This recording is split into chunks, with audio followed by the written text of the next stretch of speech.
You know I'm glad we're sitting down. It's very rare I get a chance to look up at somebody like that. You're good. Hey, this is an awesome opportunity, and I thank all of you so very much for being here. Let me just say right at the very top, while we have the foremost authority in this field to talk to you, I know as Tommy Amaker has been trying to ensure that you guys are getting some intellectual substance so that you can kind of figure out what path in life you want to pursue. Nothing's going to be better than a master teacher in that regard. We are going to have a Q&A portion as well, so please, it's only going to be as relevant and as meaningful as you guys and ladies ask questions of Dr. Harry Edwards as well, too. Now, the one thing I know about Dr. Edwards over all the years, he has so much written on the tablet of his heart because of all of his experiences. We're not going to get to it all this evening. So with that in mind, I know there's some things that do weigh heavy on your mind as well that we won't get a chance to talk about. Give us a thumbnail on those 2 or 3 issues. Well, I think that there are 3 issues that are already well this side of the sports political horizon that we're going to have to deal with that we won't get to tonight. One is the concussion issue and the impact it's going to have on developments at the interface of football, race, and social change. The concussion issue means that within the next college generation and a half, perhaps 2 at the most, 6 to 8 years, the NFL is going to be blacker than the NBA ever dreamed of being, because that's who's playing the sports. You look at the decline in participation in USA football and Pop Warner football. You look at the numbers of people who are simply saying that my son can't play this game because of the concussion issue. But African Americans in essentially the same numbers are playing the sport. That means that from high school up through the collegiate ranks, specifically the super elite conferences and the NFL, football is going to be black. It's going to look like Ghana playing Nigeria out there. So given that fact, you're going to have differences in terms of management demands. You're going to have differences in terms of the politics of the game. And at some point, the NFL and these elite college teams are going to have to get in touch with the African American Medical Associations, the National Medical Association, and so forth, and bring African American doctors into the situation simply to shore up the trust in what they're doing in a sport that is about as close as you can get to war and still stay civil in terms of the injury issue. So that's one, the concussions and its impact on race relations and so forth in that sport.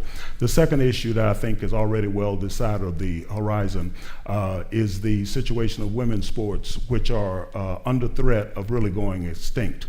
We talk about 1972 and Title IX, but nobody talks about 1973 and Roe v. Wade, which gave colleges and universities the assurance that they could give a young lady a scholarship in April and she'd be around that following March to play in the NC2A basketball finals, or that June to run in the NC2A track and field finals, or to play volleyball or what have you.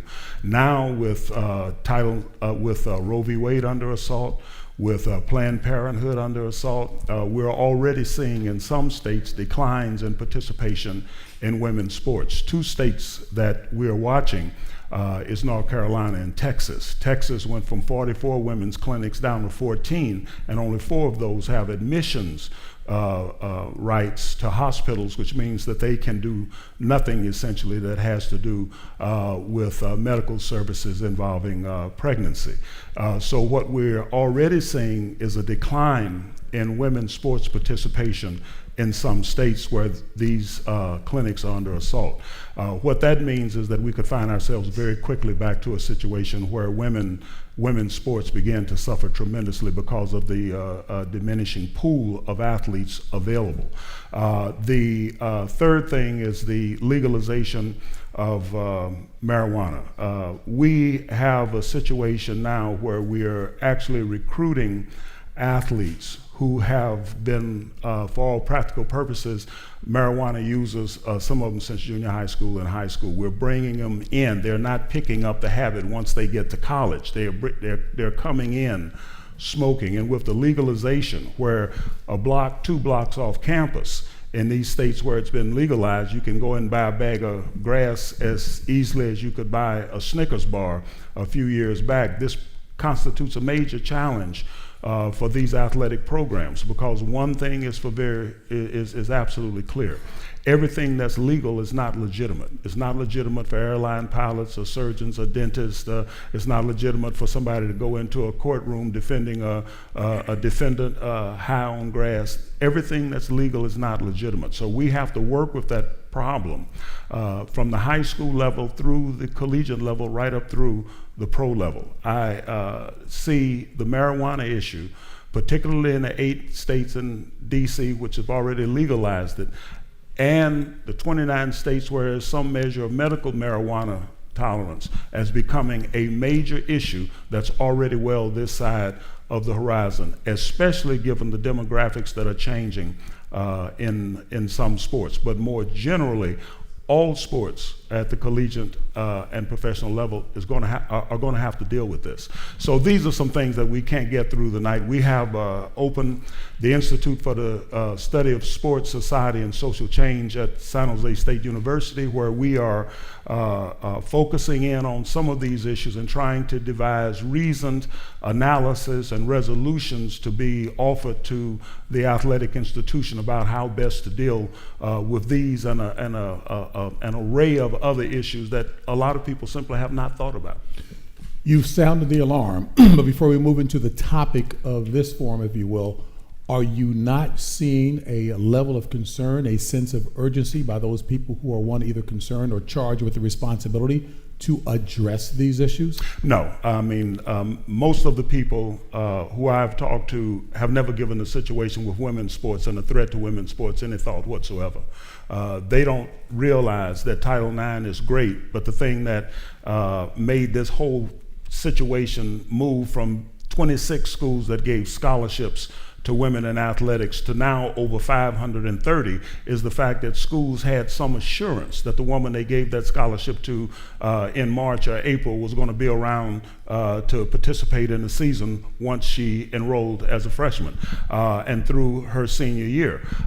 They have never given that any thought. They haven't put the assault on Roe v. Wade and Planned Parenthood and some of these other women's services together with how we got to where we are in terms of women's sports. And the same with the marijuana issue. We know that there's been a marijuana problem in sports for some time, but now that it is legal, that is going to expand phenomenally, simply because not just because it's available in states where it's been legalized in the vicinity of the campus, but so many young people are coming into college because everybody around them is smoking. In many instances, their parents are smoking, their relatives are smoking, their friends, their homies, everybody is around them because it's legal. Nobody goes to jail for it anymore. And so they're bringing that with them. And so the colleges and universities tend to see themselves as, well, we'll manage the problem if he's a great athlete or if she's a great athlete. We'll manage the problem, rather than saying, let's us figure out a way to manage the problem before we recruit these young people and bring them in here. They simply don't think systematically and analytically about it. That's a little disturbing, to say the least. Okay, so the topic from Jackie Robinson to Colin Kaepernick, if you will, the growing social activism by athletes. Dr. Edwards, you've been at this for a long time. If we're talking about where we've come from and where we are today, you struck me with why at this point, you've been doing this for how long? You fill in the blanks. Why is the passion still there at age, as I teased before, at age 55? Why is the passion still there now? Well, I think that you don't choose to do the kind of thing that I've done in terms of linking up my academics and athletics with my social activism. I became a scholar activist from the first day that I realized that sport was not the TAR Department of Human Affairs, and nobody was paying any attention to the dynamics and realities of those relationships. But with African Americans, one of the few areas that we were allowed some degree of participation in the mainstream was sports. And so I felt that there was an obligation to clarify what those relationships were. And because that situation is a dynamic situation and ongoing, my involvement with it has been ongoing, and the same passion that I had in 1968 when I organized the Olympic Project for Human Rights, I have today with regard to what Colin Kaepernick and Michael Bennett and Malcolm Jennings and so many of these other athletes are doing. LeBron James, CP3, D Wade, Carmelo, what these other athletes are doing. So that passion is still there. Probably on my deathbed, the last words out of my mouth will be, I protest. But this is a lifelong endeavor. It's not just avocation. Let me go back to not just to Jackie Robinson, but to Jack Johnson, because at the turn of the 20th century is when the pattern was set in terms of sports' role in the struggle to broaden the basis of democratic participation in American society. If you go back to the turn of the century, from 1900 up until World War II, what you saw was a group of athletes who, by virtue of their athletic participation, principally in the international arena, were demonstrating unequivocally that African American athletic talent was legitimate. They were pressing for legitimacy in a society where by law and most certainly by custom and tradition, African Americans, black people, colored folks, Negroes at that time were defined as physically inferior, incapable of participating in organized sports in mainstream American society. And so you found Jack Johnson, who fought Tommy Burns, a Canadian in Australia, to win the heavyweight championship. You found Jesse Owens participating in the Munich Olympic Games. He had been declared in 1932 and 33 the greatest schoolboy athlete in America, but nobody paid any attention to him outside of the Negro press. Even when he went to Ohio State and began to break records, he really didn't get the kind of attention that he should have gotten and accolades that he should have gotten. But of course, after the Munich Olympics 1936, he got all kind of accolades, again in the international arena. Joe Louis had fought 52 professional fights before his name appeared in a sports headline in a major American mainstream newspaper.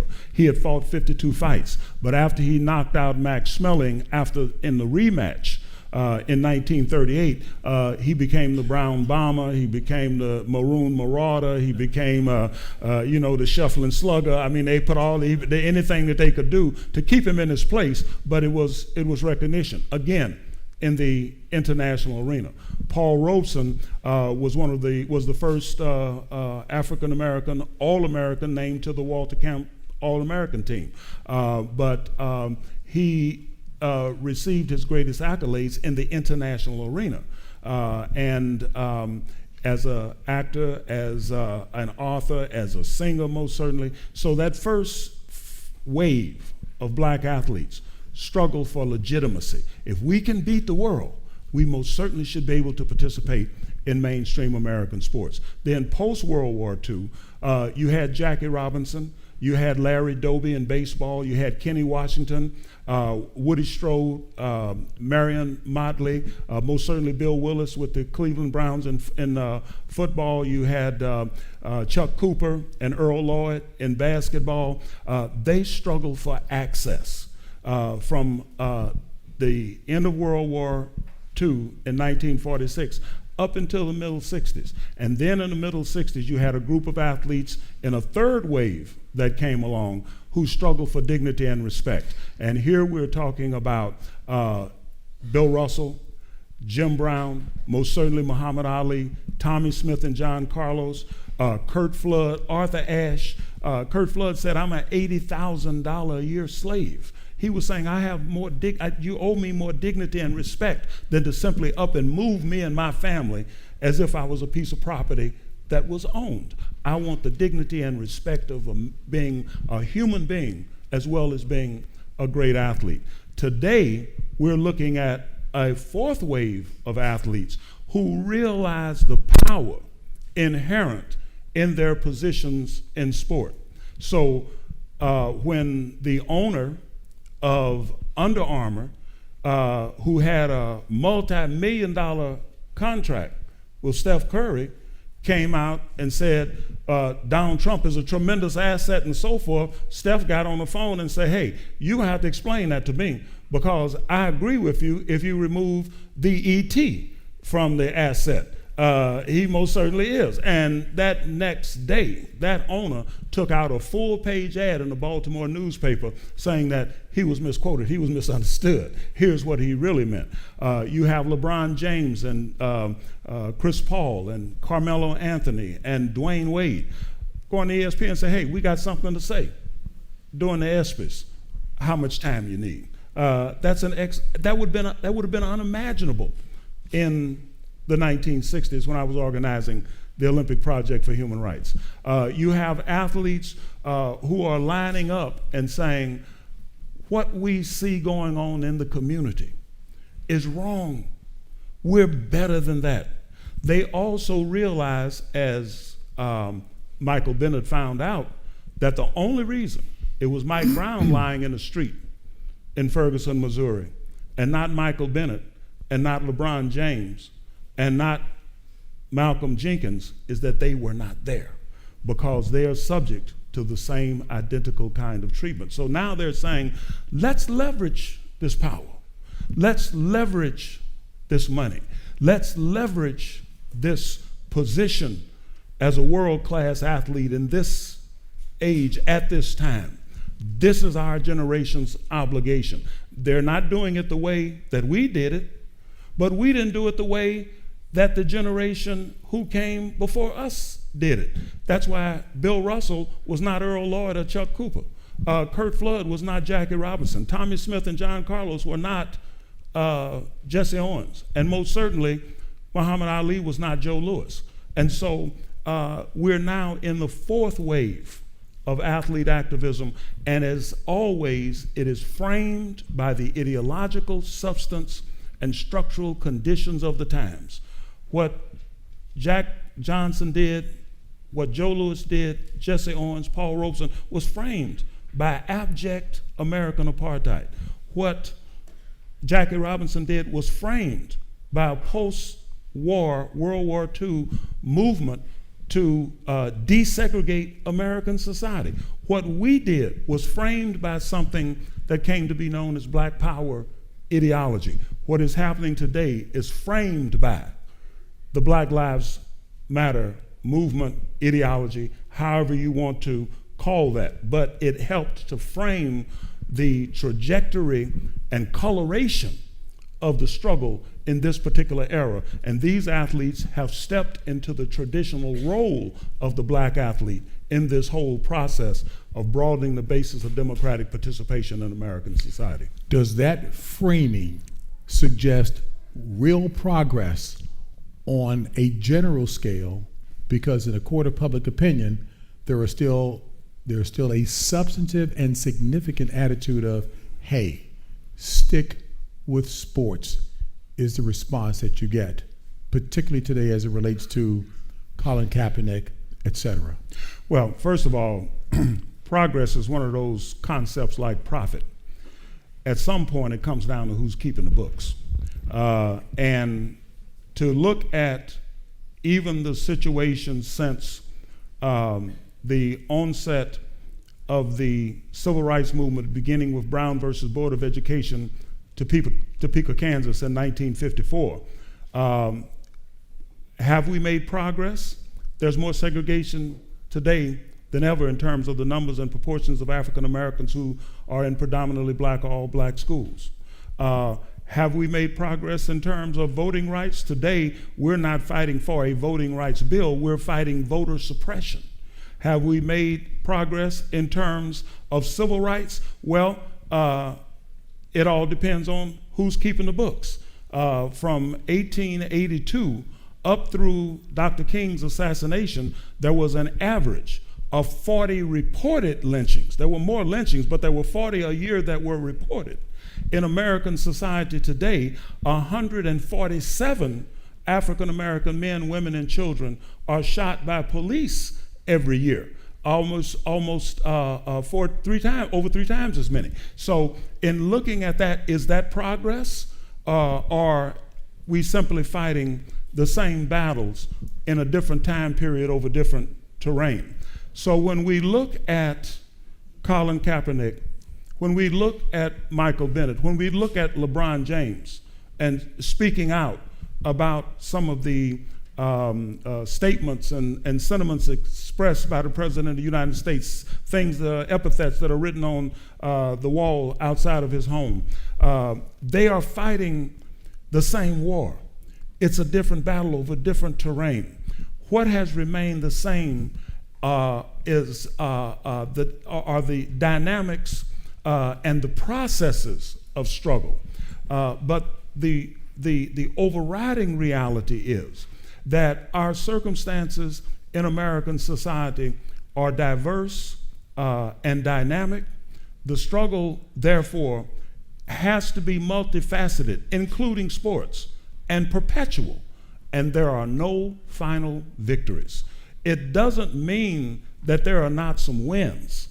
It doesn't mean that there are not some wins. What do you mean there's no final victory? I mean that anytime you live in a society such as America, where you have a majority population that is utterly unwilling to deal effectively, openly, and honestly with the two major contradictions that's at the very core and foundation of these intergroup problems, namely white supremacy and patriarchy, which were set in place when ships of European, now would be called white men, came to these shores and went back to Europe and reported to their superiors, we have discovered a new world.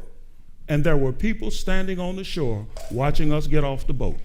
Right there, that told everybody that those people who were watching them get off the boat did not matter any more than the trees and the fauna and the squirrels and the wolves and the bears and so forth. They were just another element to be moved aside in this new land. And then, of course, when they shipped in Africans to totally and completely dominate their labor, their bodies, their minds, their spirits, toward the end of economic profit, they had no choice but to dehumanize and subjugate that population, not just during slavery, but in perpetuity.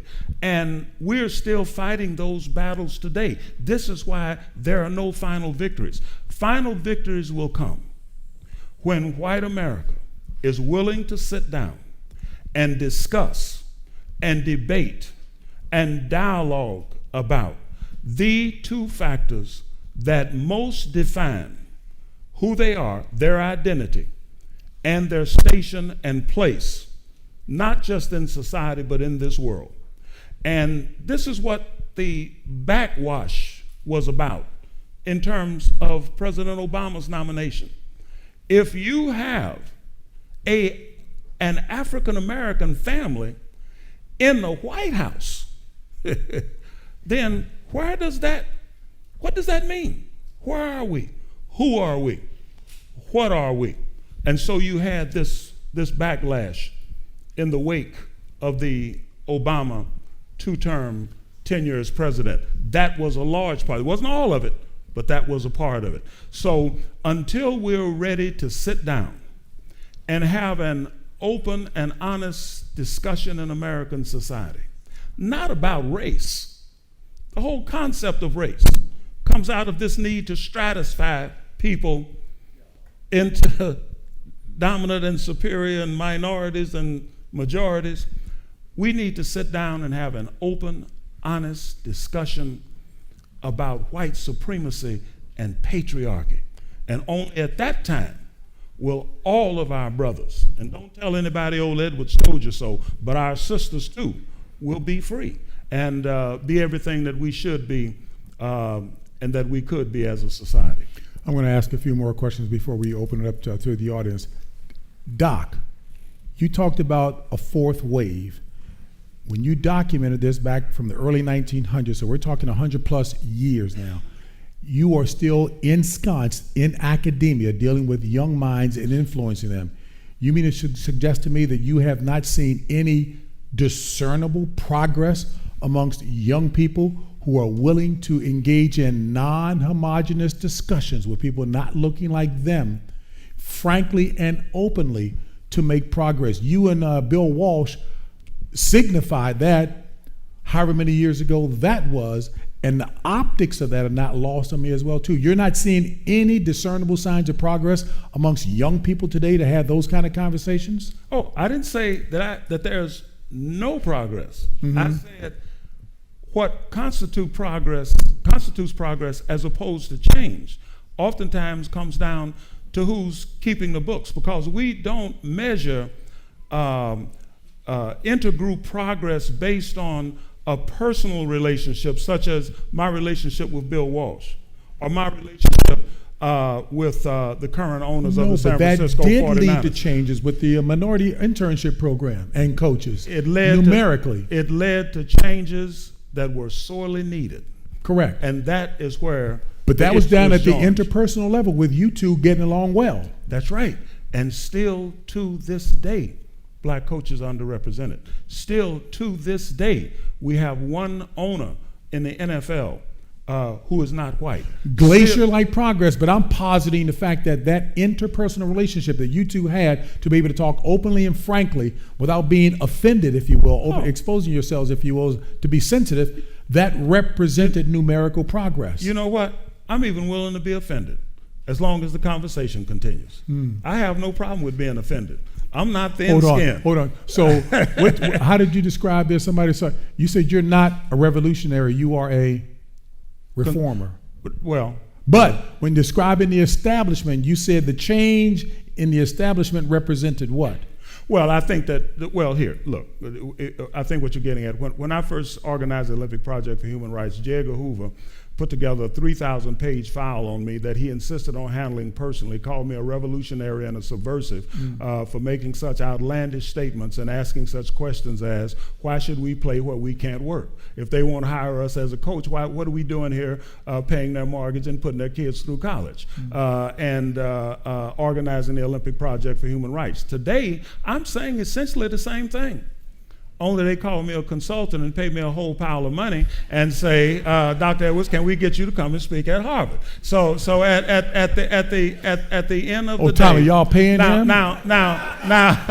Tommy, go ahead. Now, what the question that I'm asking Richie, is that progress in terms of the situation? I was fired from San Jose State.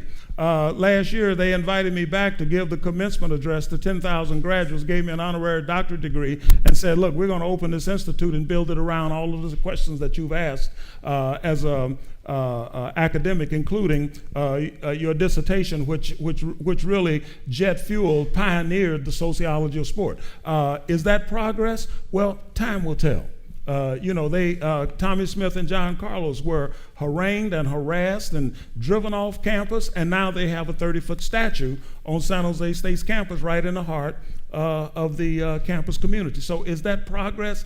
As another Boston citizen once said, Malcolm X, time will tell. And but we can't get so caught up in accolades of the moment that we lose sight of the challenges of the times. These athletes are sounding the alarm about something that is critically important. This society has taken a hard right turn, and as always is the case, when there's something systematically negative afoot in a society, it happens to the nominally integrated minorities first and worse. Not only, but first and worse. And these athletes have been sounding that alarm now going on 2 years, beginning, by the way, with a young lady by the name of Ariana Smith, a basketball player from Knox College in Galesburg, Illinois, who went to Staten, Missouri, a few miles from Ferguson, where Mike Brown had been killed. And when they played the national anthem, she walked out on the floor and laid down on the floor in front of the flag for 4 minutes and 20 seconds to commemorate, to remember, to memorialize the 4 hours and 20 minutes that Mike Brown's body lay in the street. She was the first athlete to do a national anthem protest in protest of these killings that were taking place. She felt that there was something obscene about going within 10 miles of Ferguson, playing a basketball game and acting as if nothing had happened. Of course, she was suspended. She lost her scholarship. They eventually voted to give it back to her. She said, "No, that's okay." She said, "I think that I'll move on."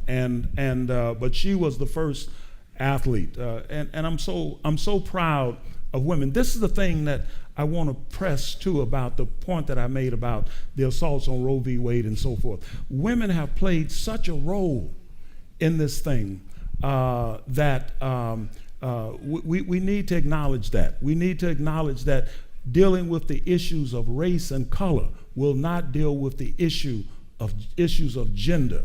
That is one that has to be a front burner concern. The women, there were 3 black women who started the Black Lives Matter hashtag. We have to be conscious of these things. So what Kaepernick is doing is following in the footsteps of Ariana Smith. I don't even know if I like using the phrase, Doc, a price to pay or consequences to be paid, but that seems to be a reality as you just described with the young lady there in Galesburg. Let me go to a clip right quick. When you and I chatted prior to the opening of the National Museum of African American History and Culture, I asked you specifically about Colin Kaepernick then, however many months ago, and your response. Let's give a listen to that. So what's the next step for modern day athletes in what you call the struggle? How do we frame it up so that we can move forward and make our contribution? Right now, Colin Kaepernick, San Francisco 49ers, a team that I've been with for 31 years, is the face of that effort. We have a lot of work to do in terms of trying to figure out exactly where this is going to end up in terms of the framing. And how are you helping him frame that? Well, basically, it's an ongoing conversation. He's very, very bright. Colin is very, very bright. He's very, very committed. More than anything else, he wants to have a constructive impact. He understands the evolution of this movement in athletics going back to the pre-World War II years. He's aware of that. More than anything else, I try to answer his questions and to put everything in perspective and give him a broader handle on exactly where he is and what he's involved in, and as much as anything else, the price, the cost of what he is doing.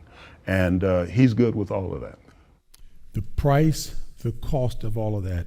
I may have too many questions wrapped up in this, and I'm certainly not going to try to play an attorney up here at Harvard with some of the best legal minds around, but understanding that we all have a First Amendment right, free speech, limited, for sure. What would you like to see these young folk do with respect to growing social activism? Because Colin clearly has to understand from minds like yours and his other advisors that there could be a price to be paid, because if you consider the ownership and the multiple layers that they are washing this kind of decision through, recognizing what you're dealing with, there may well be a price to be paid. So what are you hoping that these collective young people, men and women, have as a takeaway from this? These young people have a dream of a better society. You don't do the kind of thing that they're doing.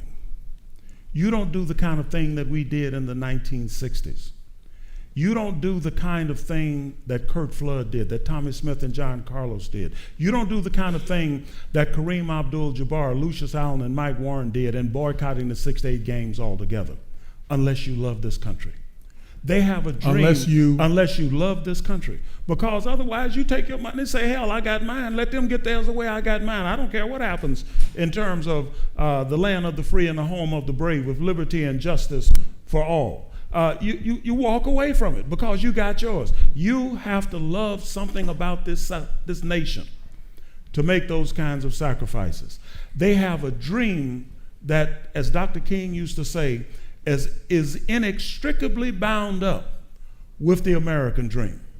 And what that means, and what I try to advise young people, it's great to have dreams, but you must learn to dream with your eyes open.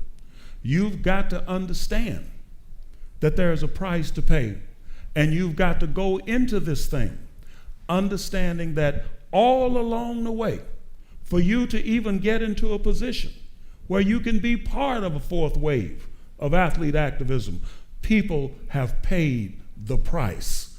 And so I try to get them to understand how important it is for them to do their homework, for them to be student athletes, for them to understand that this thing is not about vengeance. It's about advancement. It's about this society, this nation, our country, being everything that we could be and some of what we should be, and that there's always a price to pay for that.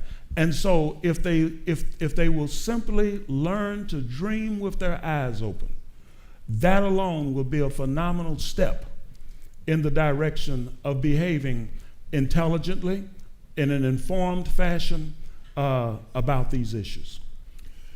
As much as folks react on a visceral level to a lot of what they see before they get to the substance, with the intellect that you have, with the passion that you have, optically, you're still a big black man with a brilliant mind.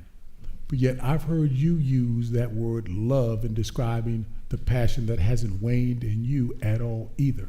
Oh, hey, you know what I found out in my 75 years? I'm not going to say 55. I'm not going to sit up here and lie to these folks. In my 75 years, what I have found is that before you can get anybody to care about anything, especially young folks, the first thing you've got to do is demonstrate that you care about them. And if you can get them to believe and understand that you care about them, not as basketball players or football heroes or some young lady because she's beautiful, but because you care about them as human beings, because they're here, because you're interacting with them. You can get them to begin to do things that they did not even believe that they could do. Love is the single most powerful force on the face of this earth, and which is what makes it so frightening to so many people. It's one of those things that we simply have to make part of our strategy moving forward. We not only have to change America, we have to care enough about America to pay the price of change, much less progress. So, and that goes down to the individual relationship. Every chance I got, always let Bill Walsh know that I loved him. That was something that we said on a regular basis. His last words to me between us was, "Hey, I love you." It made everything move more smoothly. Yes, sir. So that's one that we have to keep. Once we get off into hate, once we get off into vitriol, once we get off into downing people, I mean, this is what I find so frustrating about our president. We've had ignorant people in that before. That's not a big deal.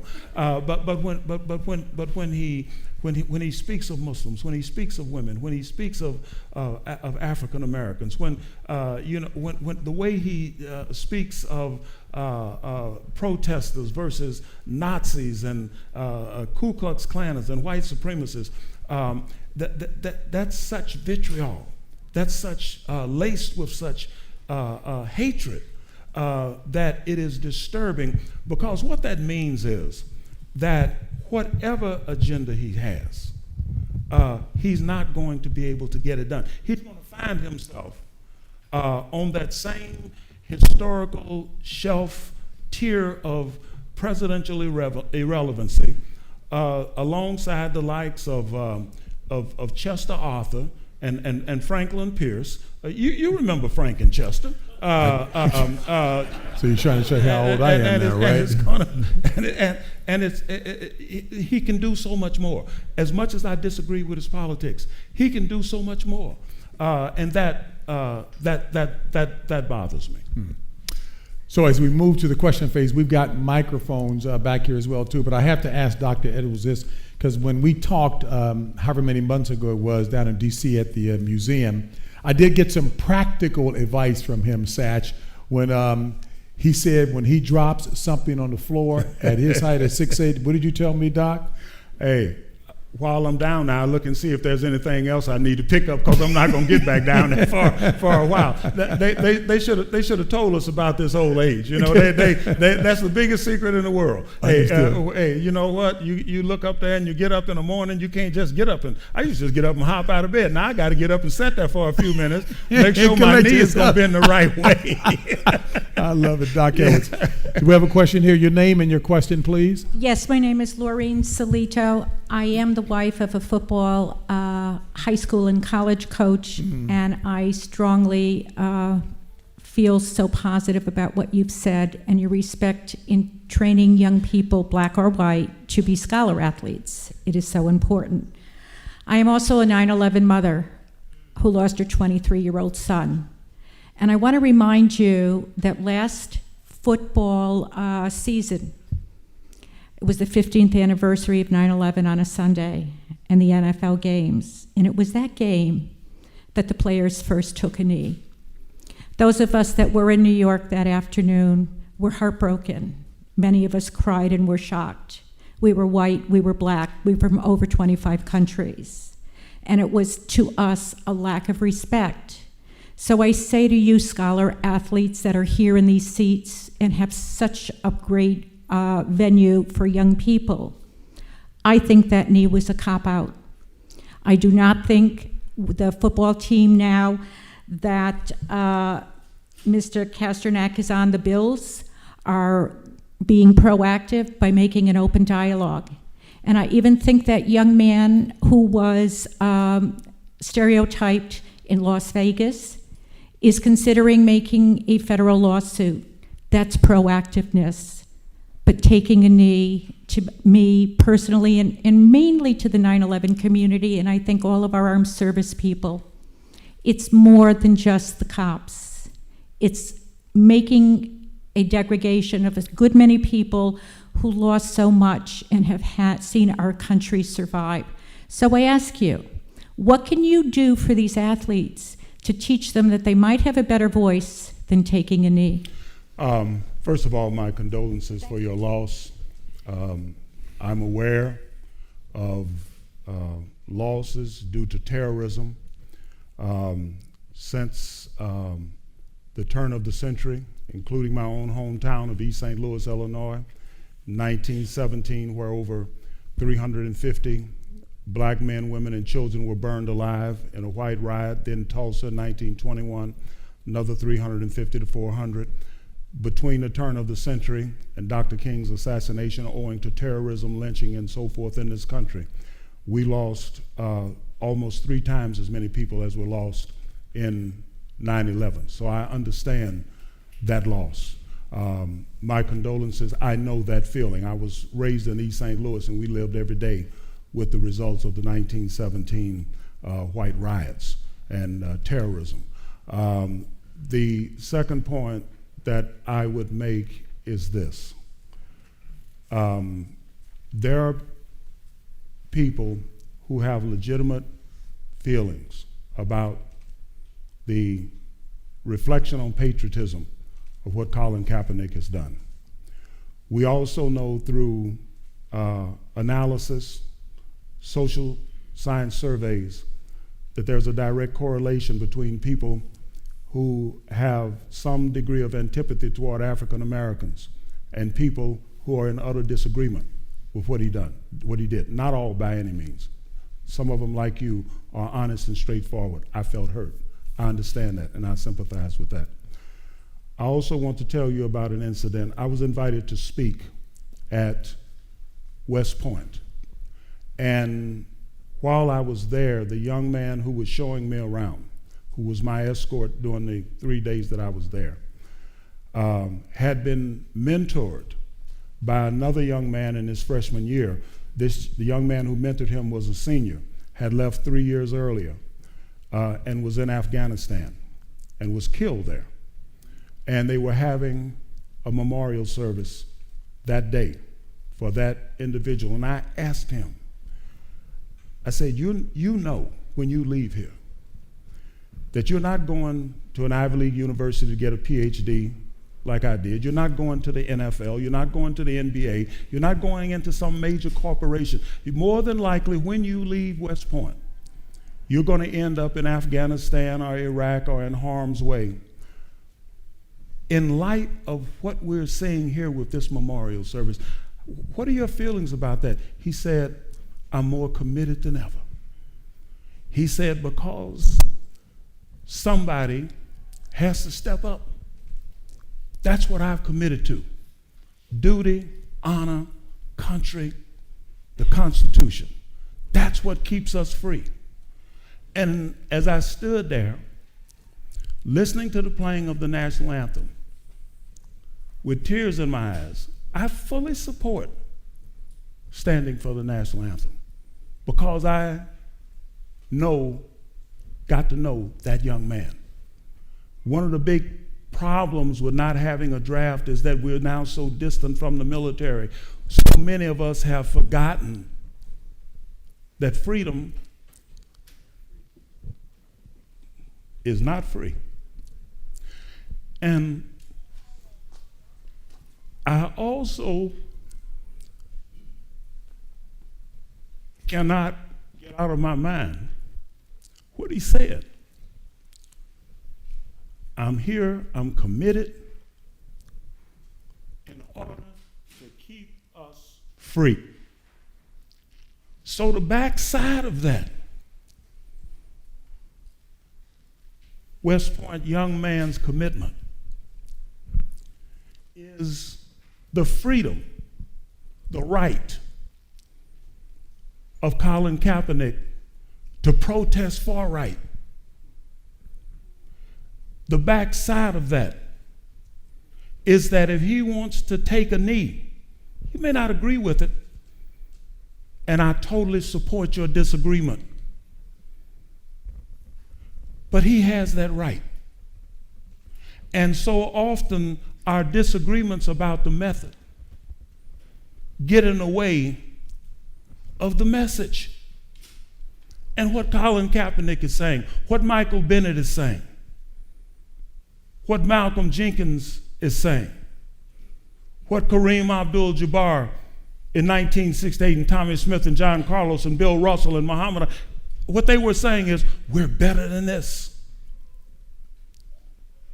So we can disagree about the method as long as we're on the same page in terms of the message.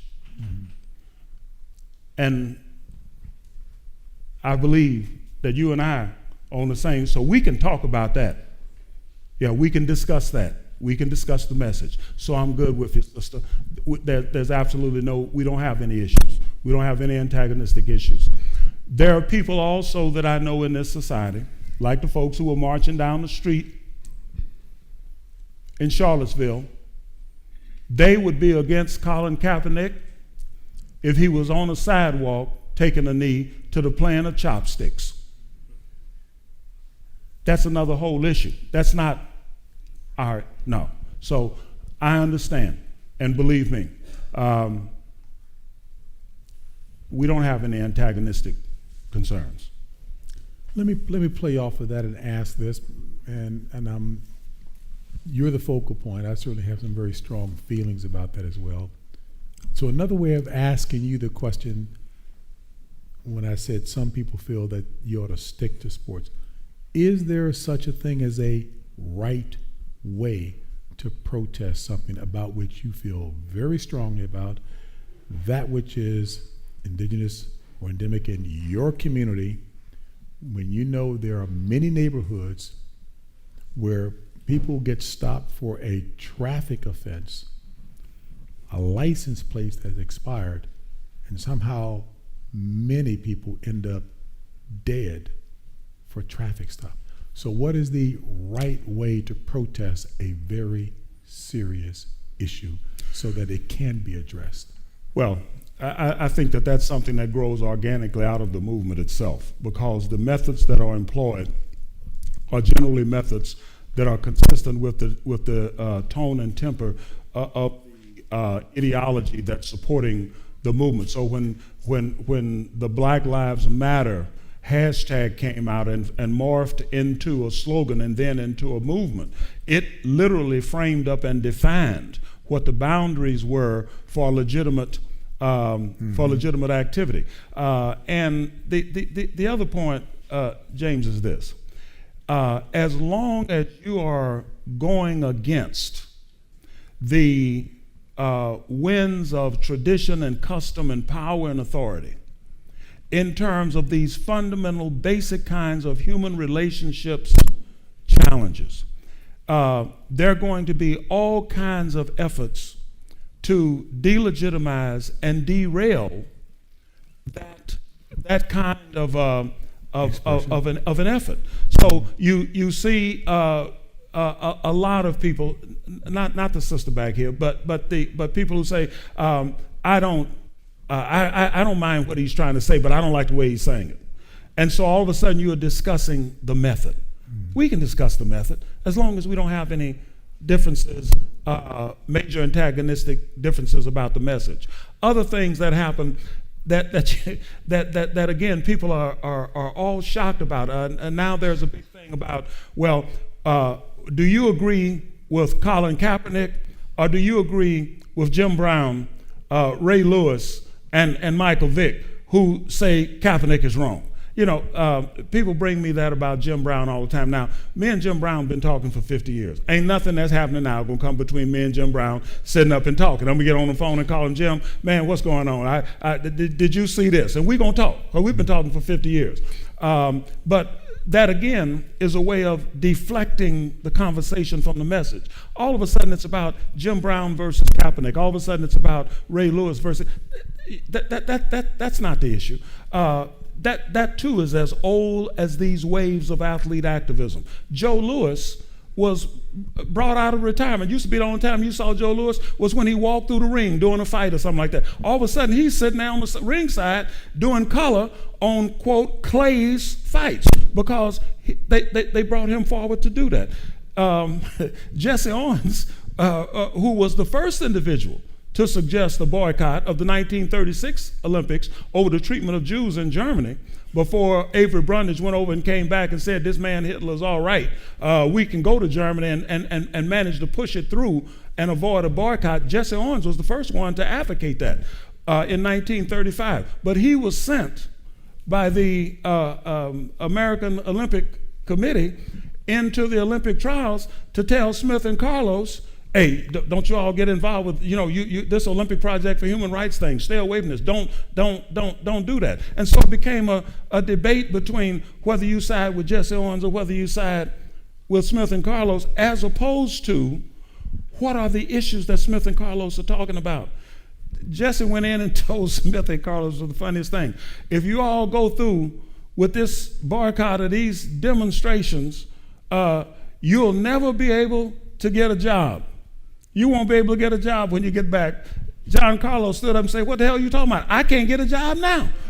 So he said, which got us back to the subject that was at hand. So even when you look at Jim Brown, even when you look at Ray Lewis, even when you look at Michael Vick saying, well, Colin needs to cut his hair, or somebody saying he needs to talk softer, or Jim saying, I support the flag and he shouldn't be doing this during the course of the flag, like the lady back here said. Those are not the issues. We can talk about that. I have no problem talking about that. But what I really want to talk about are the issues and so forth that Colin and all these athletes in this fourth wave are raising and insisting that we as a society do something about it, because we're better than 147 black men, women, and children, not to speak of Latinos who are being shot down in the street, mostly unarmed in this society, and people simply walking away from those homicides. Yes, sir. Your name? Dr. Edwards, my name is Wes Spurlock. I'm a student here at the Kennedy School. I'm also an active duty military member. I've been doing that for the last 13 years. And thank you so much. You've given me a lot to think about tonight. As a father of 2 little girls, you've brought up things that I really hadn't thought about, and hopefully with my athletic skills, they'll get it from their mom, and they'll have to worry about that down the road. But there's been a lot of talk about coming to the table and having the discussions about the issues, but the methods. And as an active duty military member that is every minute of my adult life has been in service to this nation, that flag that stands behind you, and the national anthem that we sing as it represents. And I too have tears in my eyes when I hear the national anthem. It puts me at a crossroads morally and thinking about the future of my girls and what I want America to be for them, when I have to decide in a way between the flag and within the methods that I think that are out there that are right and I believe in, but it puts me at a crossroads to make me decide. And it hurts my heart because I want to be on the side of right, but I also, my God, my family, and my country are the things that I've is represented everything in my being, and it's emotional to me. It hurts me, and it's a conversation I've had with a lot of people. I think similar to our Gold Star mom over here. And you say that the methods aren't important, but the conversation is, and I want to have those conversations, but I am morally and physically torn to have those conversations. And I think that though the method may not be important and the conversations are, the method by which it's going is causing us to not have those conversations. It's tearing us apart versus bringing us together. And I agree with you on Charlottesville. I think people that are walking down the road and doing atrocious things and saying just filth out of their mouth is not the America I want to be a part of. And though I don't in any way think that Colin Kaepernick or any other person doesn't have the right to take a knee, they completely have that right. And I support that right, and I've devoted my life and everything I've come for them to have that right. But please help me, doctor. Please help me figure out how to work that in my mind. Help me find a way to come to that table and be able to do both, to be a patriot and to be supporting this method, because though the means may not be important, the means are really the conversation. Though you say that we need to be having the conversation, I think it's taken away. And to Hold follow on, so let him answer the question. Okay. First of all, thank you for your service. Thank you, sir. that is paramount. If I were a billionaire, there would be 2 groups that I would turn to first in terms of distributing the money. The first would be the children, and the second would be the soldiers. The soldiers keep us here today and free and functioning, and the children are the future of this society, and that would be where my emphasis is. So thank you for your service. Let me tell you how I wrap my mind around this. We are not. If we require that we be in agreement and all of the big issues are resolved before we come to the table, there's no reason to come to the table. Problem solved. You can be in disagreement with Colin Kaepernick, with Marshawn Lynch, with Michael Bennett about the protest disposition they take during the playing of the national anthem. But you can take tremendous pride in the fact that thanks to people like you, they have a right to do that, even though you would not do it. That doesn't mean that you can't sit down across the table in mutual respect and say, let's talk about these issues so that eventually we can be on the same page, even in terms of our disposition toward the national anthem. I know people who don't stand for the national anthem, not out of political disposition, but out of historical understanding. Francis Scott Key was a slave owner. he wrote words to a song, a tune, that involved murdering slaves who were trying to free themselves in the third stanza of the national anthem. And so people say, I'm not going to stand for this song because it was written by a slaveholder who enslaved my ancestors and literally enshrined the murder of slaves who were trying to be free. Does that extend to the day where you murder black people who are trying to realize their full human and civil rights in American society? And when we stand, we honor that. All of that's out there.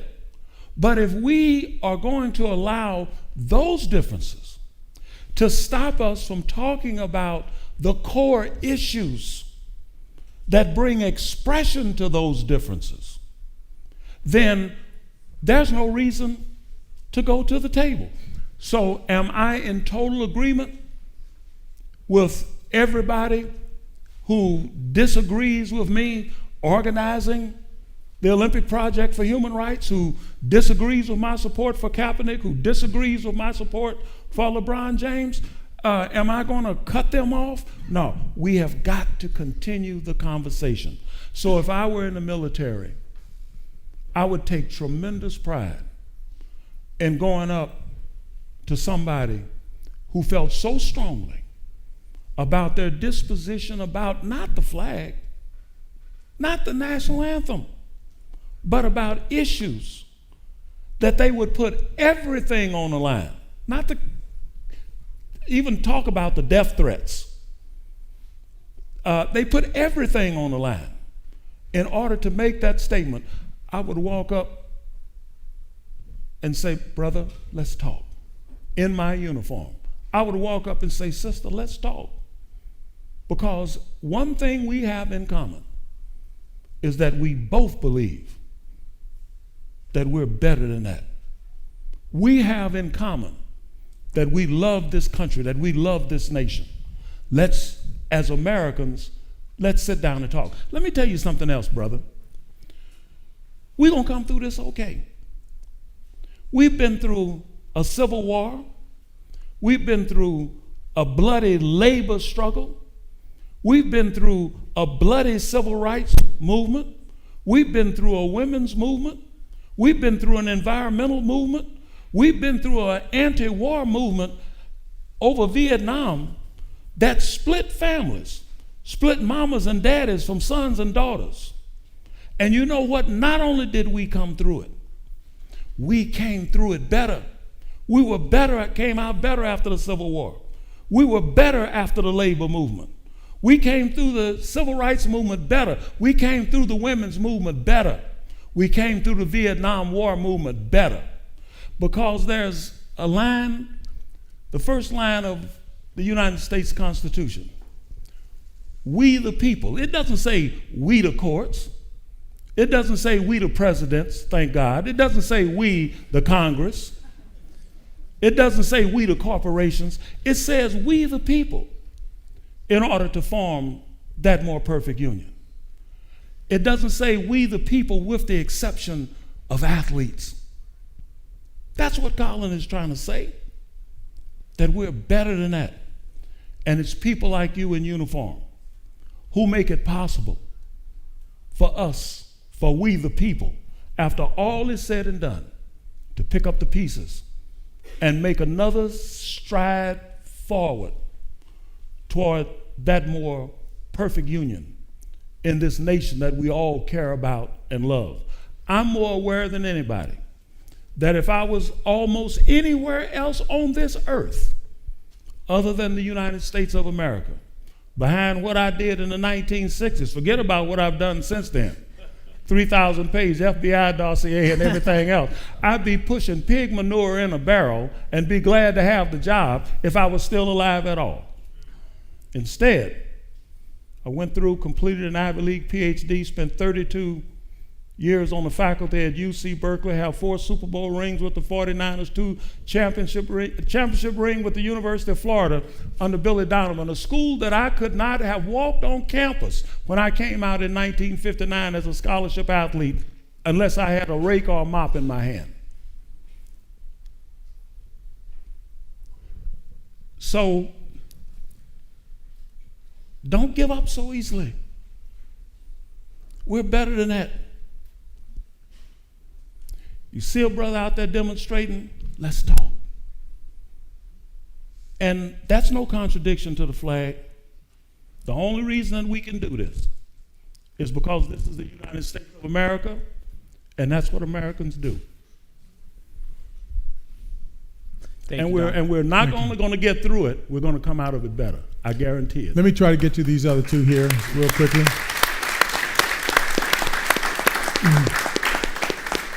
Tommy Amaker is kind of giving me the eye, so let's try to in staccato and I'll be brief. Succinct fashion do it. So let's get these last two here. Yes, sir. Your name? I want to say thank you, Dr. Edwards. I'm a Mandela scholar at the Hutchins Center.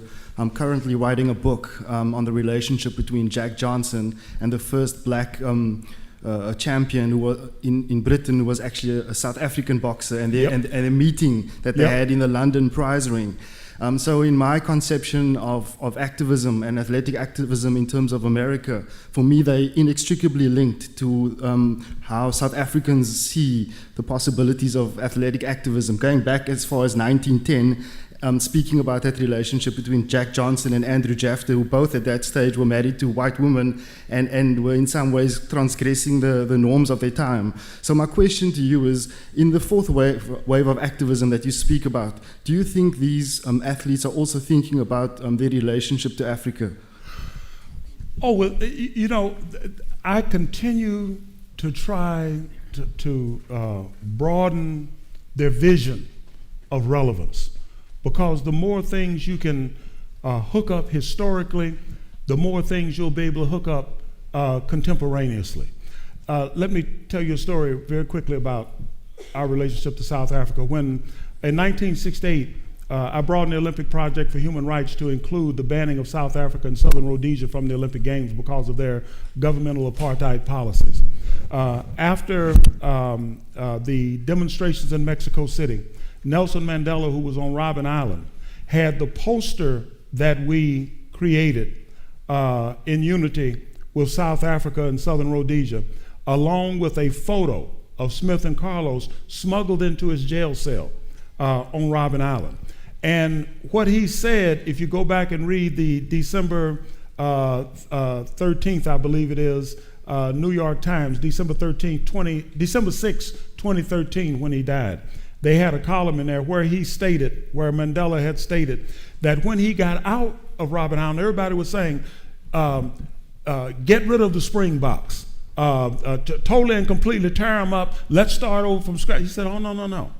So we're not going to get rid of the Springboks. One of the things I learned from the Olympic Project for Human Rights is that sports can be used to leverage the model that you want to use for society. We're not going to get rid of the Springboks. We're going to broaden the basis of democratic participation in them. So the Springboks that you see today are the result of him not tearing the organization down and throwing them out and getting rid of them and starting from scratch with a black and a colored core. He said, no, we're just going to open up the tryouts. And lo and behold, they found that there were some coloreds and some blacks who could play rugby. So at the end of the day, there's a very close connection between what we were doing in this country and what was happening on the continent of Africa.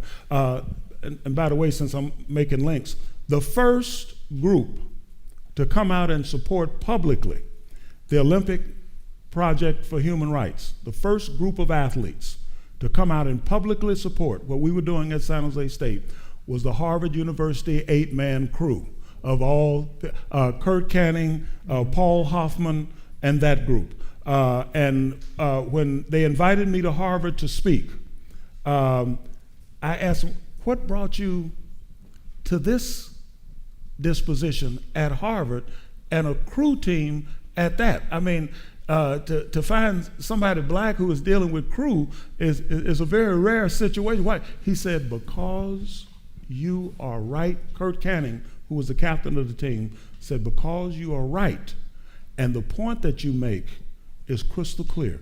we are better than what it is we have shown, and we support you. In point of fact, it was Paul Hoffman who gave the Olympic Project for Human Rights button to Peter Norman on his way to the victory stand, so the third man on the stand who was wearing an Olympic Project for Human Rights button was directly tied in to Harvard University. So it's really a pleasure and a privilege for me to be back here. And I hope I responded to your question. Thank you. And Sandy's had to be the last two. Go ahead.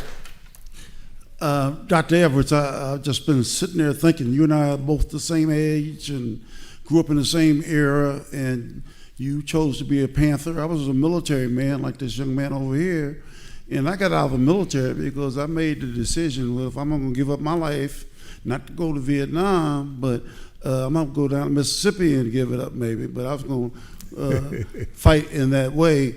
But what gives me the most curiosity about you is your transformation from being a Panther to be a man who talks about a message of love, who has the kind of broad understanding to allow people of all ideas and concepts and so forth, and to express their Americanism in their way and everything, but get your support and everything. What turns you around, brother? Look, I was a member of the Black Panther Party. The Black Panther Party was about love. They put everything on the line in order to support the community. The Black Panther Party started out by delivering food to the elder, about taking older people to pick up their prescriptions and to pick up their pension checks and to go to the bank. They started an after-school program. As I stated in a little short piece, all of the programs that I put together with Bill Walsh were originally designed as after-school programs for the Black Panther Party. The Black Panther Party was about love, to the point that they were willing to put their lives on the line in order to make life better in the black community. So this idea that the Panthers were about hate and this and that, and hey, yeah, it metastasized in that direction. But when Bobby Seale and Huey Newton started the Black Panther Party, it was about supporting and loving black people and doing whatever they had to do to make sure that black people were safe and secure and progressing in their own community. In terms of what played into my own life as far as reaching out to people and understanding that the whole core of this thing is that we have to care about and believe in each other, is experience. It's simply the truth. I watched work with Dr. King, got to know him, to sit and talk to him the way I'm talking to brother here. Malcolm X, same thing, Huey Newton, H. Rap Brown, Stokely Carmichael, Angela Davis and I see each other every year at the Monterey Jazz Festival, get a chance to sit down and talk. She's as beautiful and intelligent as the first day that I ever fell in love with her mind. You begin to learn a few things as you age and mature. There's something to this issue of wisdom. Fortunately, I learned earlier rather than later. And so, again, we're not going anywhere. We're not going back to Africa. European Americans are not going back to Europe. Women are not going back to being chained to the stove and the bed. We're going to have to move forward. But the beautiful part about it is, if you understand American history and American society and the dynamics of what makes this America, is that that's what we do. That's what we do.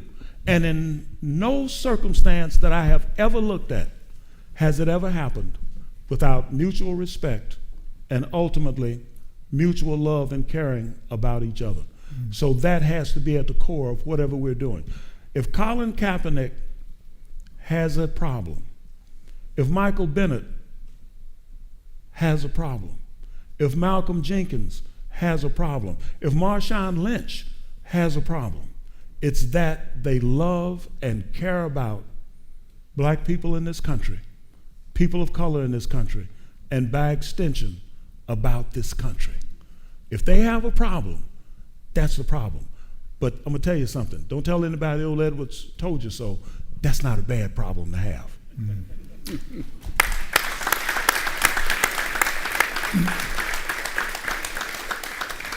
Now, you know I'm torn between and betwixt because Tommy gave me the cue about 10 minutes ago, but how do I tell two sisters they can't ask you the question in public? No, let them ladies speak. All right, we're going to try to see if we can squeeze this in as quickly as possible. All Can right, you be mine is succinct? brief. My name is Ayoka Drake. I really appreciate your time.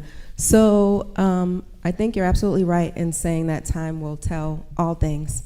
But for those of us that don't have the ability to know the direct effects as to what Colin and other people are doing, right? Because you got fake news, you got media conjuring news, and where that's our primary source of information, how do we know what the direct impacts are? So it seemed like this thing was kind of smoldering and was going to go away at some point, and then it kind of caught fire again. So the longer it goes on, the better and more fruitful this is. But last year, they were saying that the ratings were down because of Colin taking a knee.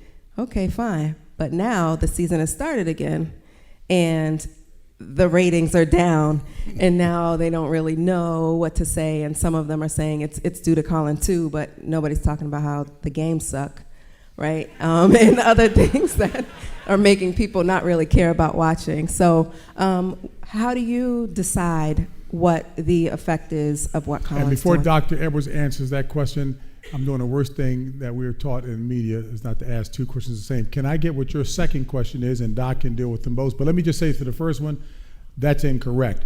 Whoever published that title saying that the ratings were down because of Colin Kaepernick, that's flat out wrong. I know that definitively because the president of CBS Sports, take that back, the chairman of CBS Sports never said that. When that question was posited to people, somebody asked him specifically, could you say? So that was, what do you call it, anecdotal. That was not based on anything that was asked specifically in terms of a sample of people. That's false. What's the second question? Well, I firstly want to thank both of you for being here, two icons of American society, Dr. Edwards and Mr. Brown. Thank you for a frank discussion about the moral challenge of a true democracy. And I just have a simple question to both of you. In the Kennedy School, we spend a lot of time talking about leadership. And I'm wondering to Dr. Edwards how you perceive leadership or how you would define it in the 21st century and the challenge of the power to love as you've described it.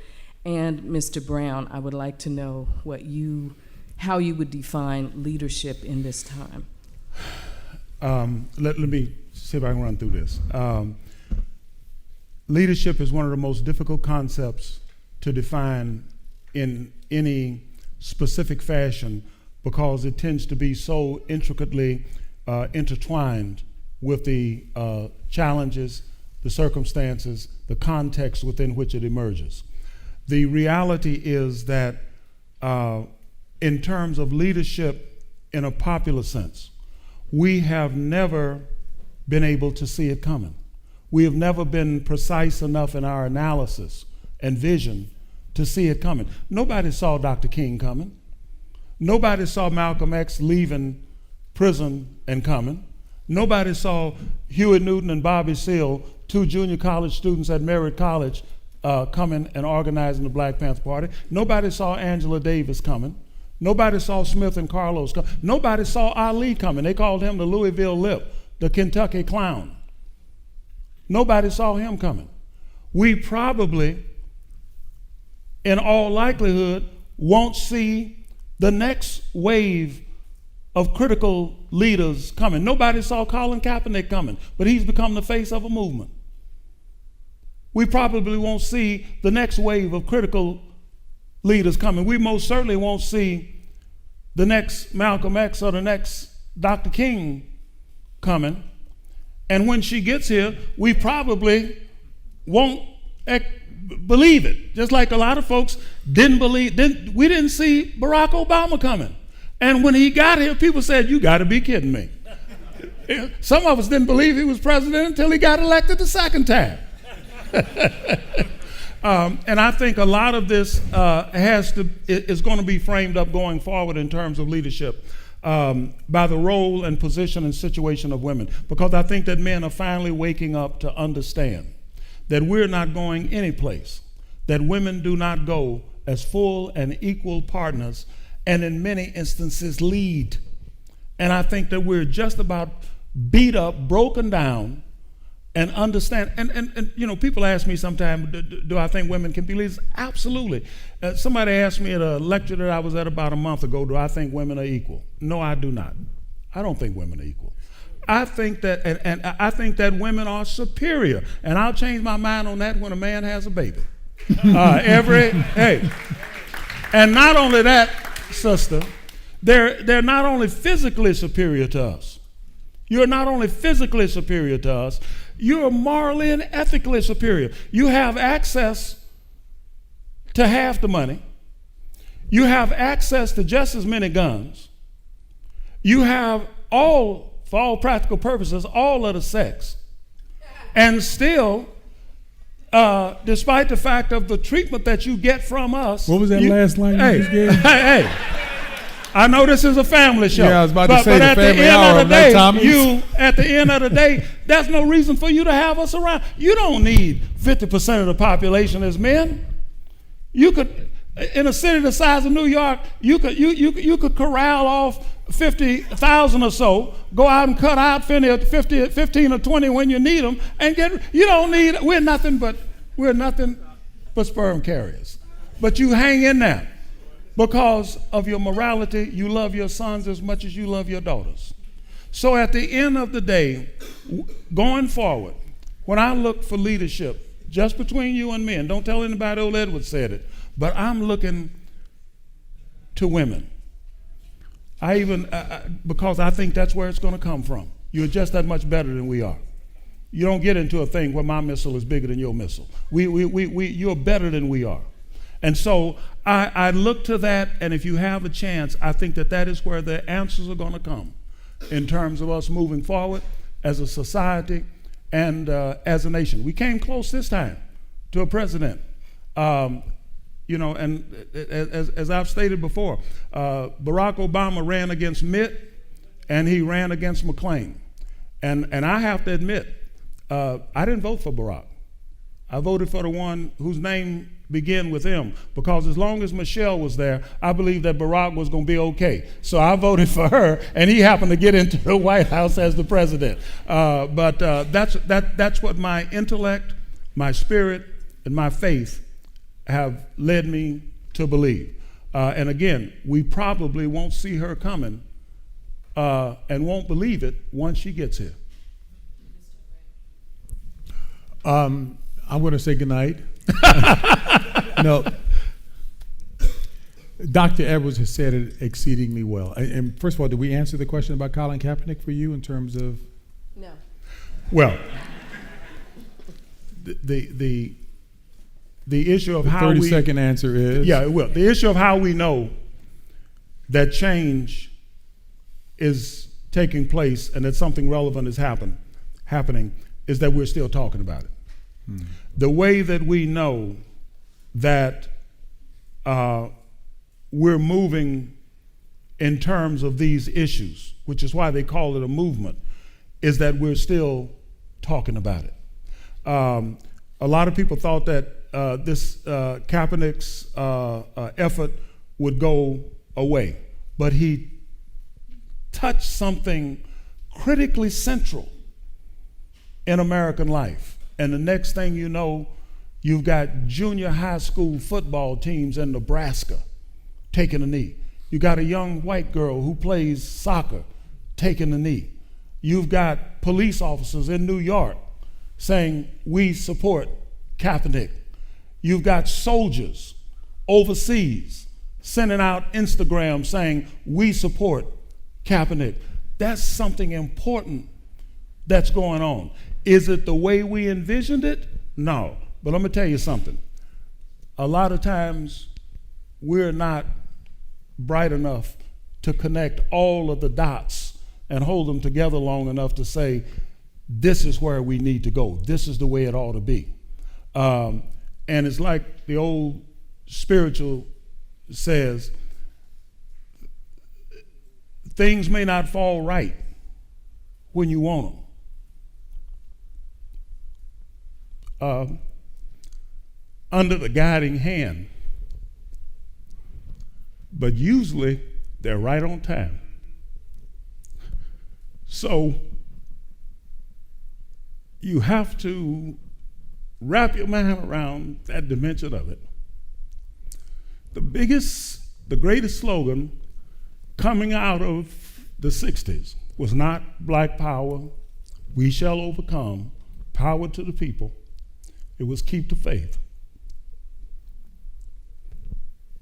Because that's about what we got going for us. But as long as we do that, we're going to be just fine.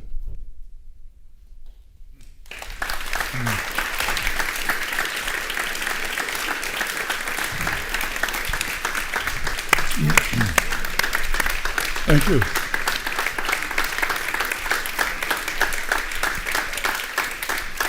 If we can, hold on one second, Dr. Edwards. If we can, so that I'm not being disrespectful to the question, I think Dr. Edwards has said everything so extremely well, eloquently, articulately, and passionately. I'm not dodging the question that was asked at all. I don't want to steal any thunder from what I thought Dr. Edwards did so extremely well. Somebody asked about leadership.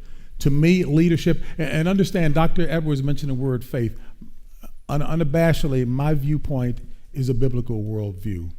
I firmly believe in that which is stated in Ephesians 4:16 when it talks about how well the body, and the body is all of us. It uses the analogy of the body. I said this earlier.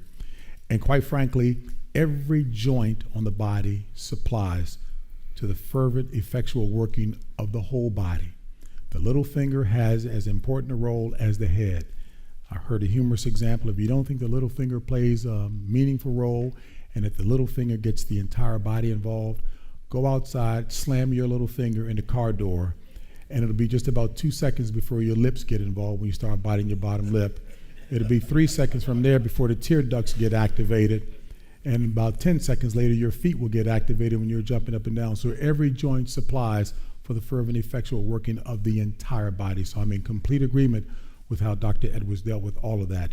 Number two, they talked about women in leadership. Are you kidding me? You know, the Bible talks about the man is supposed to be the head of the household. Well, guess who turns the head? Women. Women turn the head. As a matter of fact, and my wife hates me using this example, and I hope she understands where I'm coming from. In Proverbs chapter 21, there are 2 verses that deal expressly with women, although they shouldn't deal with it negatively like this, but it talks about the power. And it's under the subheading, Instructions for Life. Life. 21:9 says, it is better for a man to be on the corner of a rooftop than to live in a wide house with an angry woman. 21:19 says it's better for a man to live in the wilderness than to be in a house with a contentious woman. Bottom line, if mama ain't happy, nobody's happy. So that's my little bit. I'm loving the fact that Dr. Edwards, as strident, as passionate, as determined as he is, at the core of it, and this probably speaks to leadership more than anything, I think there needs to be a moral component. I think there needs to be an ethical component wrapped around love. Because John Wooden, I use a lot of athletic analogies because it makes a point in the game of life. He says the most powerful, he did, God bless him, the most powerful 4-letter word in the English language is love. And to hear Dr. Edwards say that's what drives him, and the other takeaway that we're better than this, to me, I have eternal hope and faith that we will get to that point as long as we recognize that it is about love. The young lady back there who talked about her son, a 9/11 victim as well too. Alvin Patrick, my producer from CBS News, we've done a number of stories, and we are trying to showcase stories not only in sports but in news, where I'm blessed to be a special correspondent that aims towards aid to Dr. Edwards' point about the Constitution, a more perfect union. And we did a story on 2 churches, a black church and a white church that grew out of the same church. But when the slaves outnumbered the parishioners at this church, they gave them a separate church. But all these years later now, they're spending more time talking together. And it's good to see that people can sit down, and Dr. Edwards said, you know, you can offend me, be honest and open about it, to the point that we can have some frank, honest dialogue, to the military brother who is here as well too, to hear the other person. People frame Colin Kaepernick's quote unquote protest, his passion, through the lens of what they think. He was clear about saying he was speaking to an issue that plagues our community. That is true. The only community that I know of that has to have the conversation with their young males are black people, have to have the conversation with their young men about how to handle yourself when stopped by the police. I mean, that intimates a real serious issue that should certainly be heard. Now, we can talk about the method, but hear the other person. I remember seeing a white woman having a conversation in this congregation with people of all hues, saying, well, you know, the one thing I don't understand about black people is they give their kids all these weird names like Shanika and Buquita and what have you. And a black woman lovingly said to her, without being offended, you might not want to say strange. Why don't you say different or unique? So that was her ability to have that kind of conversation where you can hear the other person. I truly hope that love will characterize it, and that the optimism that Dr. Edwards is expressing will in fact be the case. And let me commend Coach Tommy Amaker for having his young people and those who coach the young ladies as well too, to have these kind of open and frank dialogues, because that's only going to, I think, to the point that we started this forum off, seeing Dr. Harry Edwards and Bill Walsh together. The optics of it were not lost on me, that you guys had a personal relationship and cared about each other. You said you all closed the day with, I love you. If we have love at the core of it, we will make it, because love endures all, love assumes no ill, love truly, and this has been proven throughout history, love conquers all. Hey, thank you guys so very much. I appreciate it tremendously, sir.